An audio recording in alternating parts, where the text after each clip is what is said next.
Right, to remove the bell housing to do the clutch on a Subaru WRX.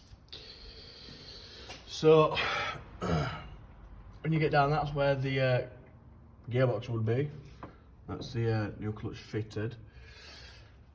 What you want to do is, when you're removing the bell housing, you might find that once you've undone all the bolts, mounts, etc., it still doesn't want to come off. Right? There's some people beat the crap out of it because they don't know what they're doing, and the bell housing. Now, these a pole, well, solid bar really, for the clutch fork that you have to remove to be able to remove the bell housing.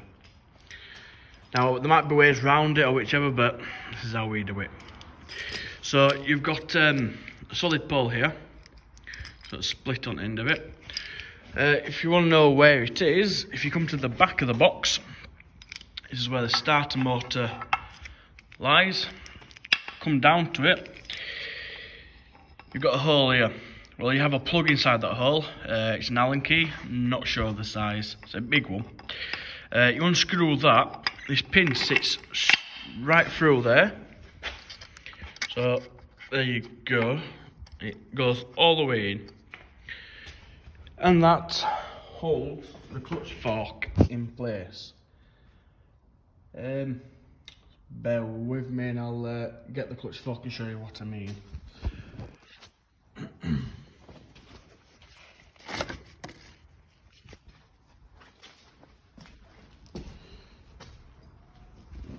Top it gear.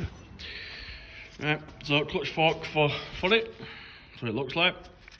Make sure you install this the right way. See, there's two holes there. There's one at top, that's where spring goes to pull itself back.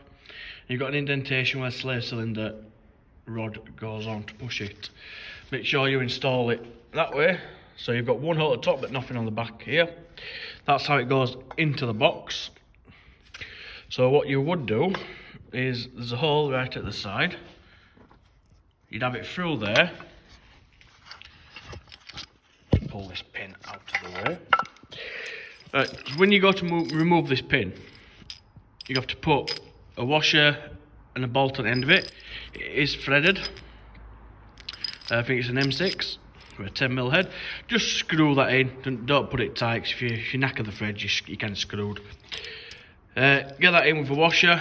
That goes through that part there. From the top of the bell housing, just screw it in and slowly give it a couple of pulls or so, that will come out. But when you're removing the bell housing, make sure, because this clutch fork is going to fall, you know, it twatting you on the head. But the clutch fork, just remove it. Pull that out of the way. Right, so you've got your throat bearing, your release bearing, whatever you want to call it. This, you'll see there's two grooves. That sits in the groove. Oh. That is there. So once it's in the groove, it can't go nowhere. You need to get it through the hole at the top. Try and do this with one hand.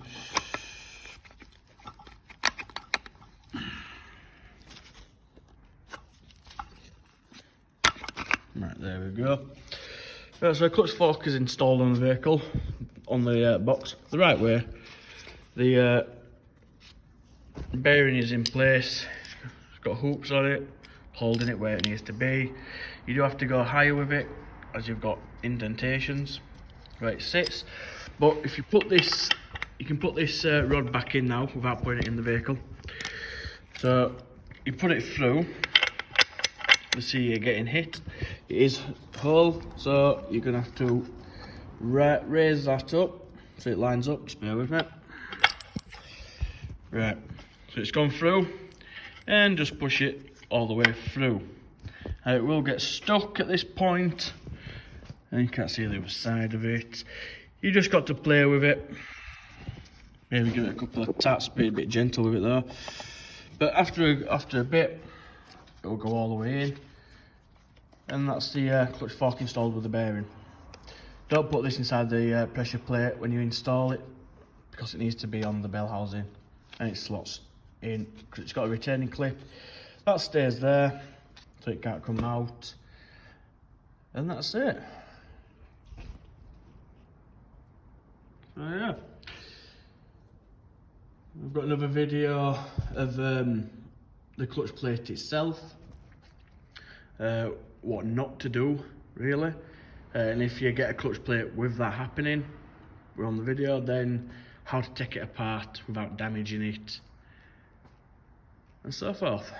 Right, let's get this installed in the vehicle.